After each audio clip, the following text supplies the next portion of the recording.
लो जी, एक बार मुझे फटाफट से बोल दो टीडीएस में अभी तक जो जो हमने प्रोविजन किए हैं वो कौन कौन से प्रोविजन किए हैं। एक तो सर हमने सेस वाला कॉन्सेप्ट हमने कंप्लीट कर लिया, ठीक है जी। सेकंड हमने कॉन्सेप्ट कंप्लीट कर लिया कि टीडीएस की पेमेंट हमें कब करनी होती है। फिर अगला कॉन्सेप्ट हमने कंप्लीट किया कि टीडीएस की हमें रिटर्न फाइल कब करनी होती है। अगला फिर कंप्लीट किया टीडीएस का सर्टिफिकेट कब इशू करना होता है जी, ठीक है। उसके बाद अगर मान लो टीडीएस सही टाइम पे नहीं काटा या काट के जमा नहीं कराया, उस केस में इंटरेस्ट क्या होगा। फिर अगर आपने टीडीएस की रिटर्न फाइल करने में कोई डिफॉल्ट किया या कोई गलती की, उस केस में फीस और पेनल्टी क्या लगेंगी। फिर मैंने कहा कौन कौन से केस ऐसे होंगे जहां पे टीडीएस कटेगा ही नहीं, तो सेक्शन 196 की हमने वहां पे बात की। फिर एक सेक्शन नंबर 197 कैपिटल ए हमने देखा जी, एक 197 हमने देखा, एक सेक्शन 206 डबल ए हमने देखा जी। इसके साथ में एक सेक्शन 206 ए बी भी हमने किया जी, ठीक है जी। और एक सेक्शन फिर हमने और किया 194 पी, ये सेक्शन भी कल हमने कंप्लीट किया। मतलब अभी तक हमने टीडीएस में ना ये वाले प्रोविजन कंप्लीट किए हैं, मतलब जितने भी प्रोविजन है वो सारे हमने कंप्लीट कर लिए, बस रेट्स हमारे बैलेंस बचे हुए हैं, ठीक है। एक बार मुझे फटाफट से रिकॉल करवा दो जी। अब अगर मैं सबसे पहले इनसे पहले ना एक पॉइंट मैंने आपको बताया था कि टीडीएस का बेस क्या है। तो टीडीएस के अंदर मैंने कहा था कि अगर कोई स्पेसिफाइड पर्सन किसी स्पेसिफाइड पर्सन को किसी स्पेसिफाइड सम की पेमेंट करेगा और वो स्पेसिफाइड सम स्पेसिफाइड लिमिट से ज्यादा है, तो स्पेसिफाइड पर्सन उस स्पेसिफाइड सम पर एक स्पेसिफाइड रेट से टीडीएस काटेगा और स्पेसिफाइड डेट पर जमा करवाएगा। उसके बाद फिर स्पेसिफाइड डेट पर वो टीडीएस की रिटर्न फाइल करेगा। ये सारी बातें हमने कंप्लीट की थी। तो मतलब टीडीएस के लोगों का बेस ये निकल के आ रहा है कि पहली बार टीडीएस काटने वाला स्पेसिफाइड होगा, जिसका टीडीएस कटेगा वो भी स्पेसिफाइड होगा।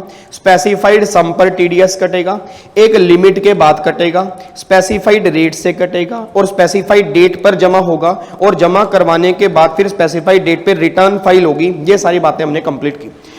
अब यहां पे सबसे पहला पॉइंट ये निकल कह रहे कि जब टीडीएस काटने वाला टीडीएस काटेगा तो जो भी आपके टीडीएस के रेट होंगे उस रेट में वो सेस ऐड करेगा या नहीं करेगा। तो गवर्नमेंट ने करी इसको टीडीएस के रेट में सेस ऐड करना है या नहीं करना, वो डिपेंड करता है कि पेमेंट कर किसको रही और पेमेंट कर। अब अगर पेमेंट वो करेगा अनार को, फिर तो हर केस में टीडीएस के रेट में सेस ऐड होंगे। और अगर पेमेंट करेगा रेजिडेंट को और पेमेंट करेगा सैलरी की, उस केस में तो ऐड होगा, अदर देन सैलरी वाले केस में नहीं होगा। ये बातें हमने सेस और सरचार्ज की हमने की थी। सेकंड पॉइंट था कि जब मैं टीडीएस काट लूंगा उसके बाद मुझे टीडीएस जमा करवाना पड़ेगा। अब जब टीडीएस की पेमेंट मुझे करनी पड़ेगी, सोच के बोला सर मंथली बेस पर या क्वार्टरली बेस पे। मंथली बेस पे। अब अगर मंथली बेस पे पेमेंट करनी है तो अगले महीने की 7 तारीख या उससे पहले टीडीएस काट के जमा कराना है।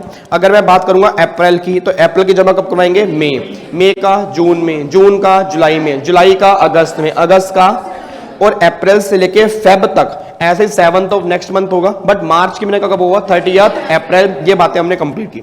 जब टीडीएस की पेमेंट कर दूंगा फिर हम फाइल करेंगे रिटर्न करेंगे मंथली या क्वार्टरली। अप्रैल में जून की 31st, जुलाई अगस्त सितंबर की 31st, अक्टूबर नवंबर दिसंबर की 31st और जन फेब मार्च की 31st मई। ये आपकी रिटर्न फाइल करने की डेट होगी। जब टीडीएस की रिटर्न फाइल कर दोगे फिर टीडीएस सर्टिफिकेट इशू करोगे। अब टीडीएस सर्टिफिकेट डिडक्टी को इशू करेगा। 2 फॉर्म होंगे, फॉर्म 16 और फॉर्म 16A। सैलरी वाले केस में फॉर्म 16 होगा, अदर देन सैलरी वाले केस में, अब सैलरी वाले केस में एनुअली इशू होगा और अदर देन सैलरी वाले केस में क्वार्टरली। और जो भी रिटर्न फाइल करने की डेट होगी उसके 15 डेज के अंदर ये सर्टिफिकेट डिडक्टर को इशू करना पड़ेगा। ये टीडीएस सर्टिफिकेट की बात हमने की। अगला पॉइंट फिर निकल के आता है कि अगर आपने टीडीएस काटा ही नहीं या टीडीएस काट के गवर्नमेंट को जमा नहीं कराया, उस केस में आप डिफॉल्टर बन जाओगे। सेक्शन 2011 का इंटरेस्ट लगेगा 1% पर मंथ और पार्ट ऑफ मंथ का इंटरेस्ट एप्लीकेबल होगा। और अगर आपने टीडीएस लेट काटा या लेट आपने डिपॉजिट करवाया, उस केस में सेक्शन 2011A का इंटरेस्ट लगेगा। लेट डिडक्शन वाले केस में इंटरेस्ट क्या लगेगा, 1%। लेट पेमेंट वाले केस में क्या लगेगा, 1.5%। ये बातें हमने इस केस में की थी। फिर मैंने कही अगर आप टीडीएस की रिटर्न सही टाइम पर फाइल नहीं करोगे, सेक्शन 234E और 271H एप्लीकेबल होगा। 234E में 200 रुपए पर डे की फीस होगी और 271H में अगर with in 1 year return file कर दी फिर तो पेनल्टी नहीं है। अगर आफ्टर 1 ईयर रिटर्न फाइल की होगी तो 10,000 से लेकर 1 लाख तक की पेनल्टी एप्लीकेबल हो जाएगी। और अगर रिटर्न फाइल करने में कोई भी आपने मतलब दिक्कत की है, कोई भी आपने गलत इंफॉर्मेशन फाइल की है, तो डॉक्टर के हाथ में 10,000 से लेकर 1 लाख की पेनल्टी है और ये पेनल्टी वेव ऑफ नहीं होगी। 271H हमने किया था। उसके बाद फिर एक 196 हमने किया कि अगर आपके डिडक्टी इनमें से कोई भी होंगे तो आपका टीडीएस नहीं कटेगा। याद करो, गवर्नमेंट होगी, रिजर्व बैंक हो गया, म्यूचुअल फंड हो गया, या ऐसी कॉरपोरेशन जो सेंट्रल एक्ट के अंदर बनी होगी, उस केस में भी टीडीएस नहीं कटेगा। ये सारी बातें 196 में निकल के आती हैं। फिर ये सारी बातें कंप्लीट करने के बाद ना अब हम आ गए डिडक्टी के पास।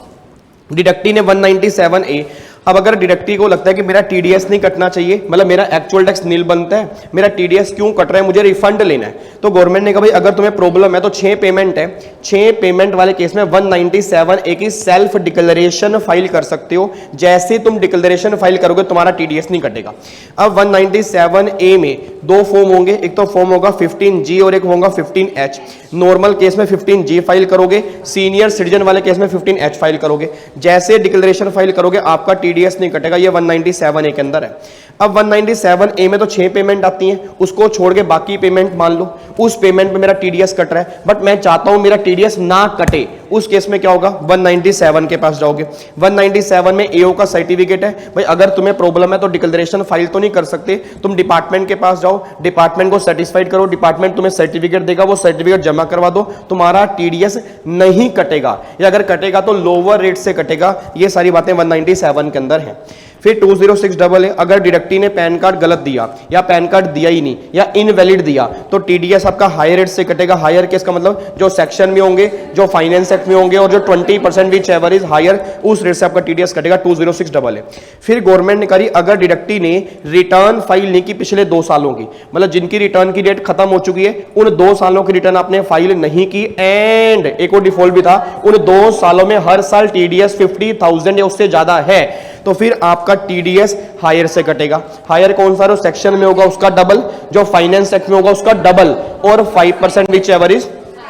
और अगर दोनों सेक्शन मेरे ऊपर एप्लीकेबल हो रहे हैं तो दोनों में से जो भी हायर रेट मेरा निकल के आएगा उस रेट से फिर आपका टीडीएस कटेगा। ये बातें कल हमने डिस्कस की। फिर एक सेक्शन, इंपॉर्टेंट सेक्शन हमने डिस्कस किया 194P।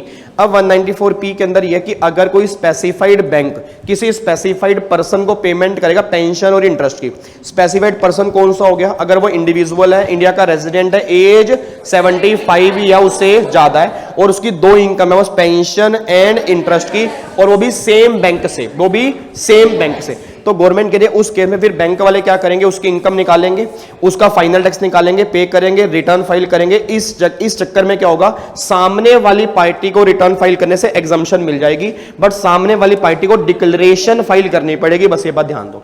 तो मुझे आवाज मार देना, 194P जो हमने किया, क्या उस केस में सामने वाली पार्टी इनकम टैक्स देने से एग्जम्प्ट हो रही है या रिटर्न फाइल करने से एग्जम्प्ट हो रही है?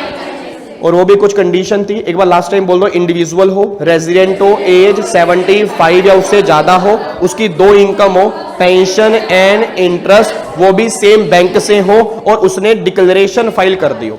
तो अगर ये डिक्लेरेशन फाइल कर दिया तो सामने वाला बैंक सारा काम करेगा, वही इनकम कैलकुलेट करेगा, वही टैक्स पे करेगा, वही रिटर्न पे करेगा, तो सामने वाली पार्टी को रिटर्न फाइल करने से एग्जम्पशन मिल जाएगी। ये बातें 194P के अंदर हमने की थी जी, ठीक है जी। तो ये बातें कंप्लीट करने के बाद जो प्रोविजन थे वो हमारे डन हो चुके हैं, ठीक है। अब हमारे रह गए हैं रेट ऑफ टीडीएस की कौन कौन से रेट हैं जी।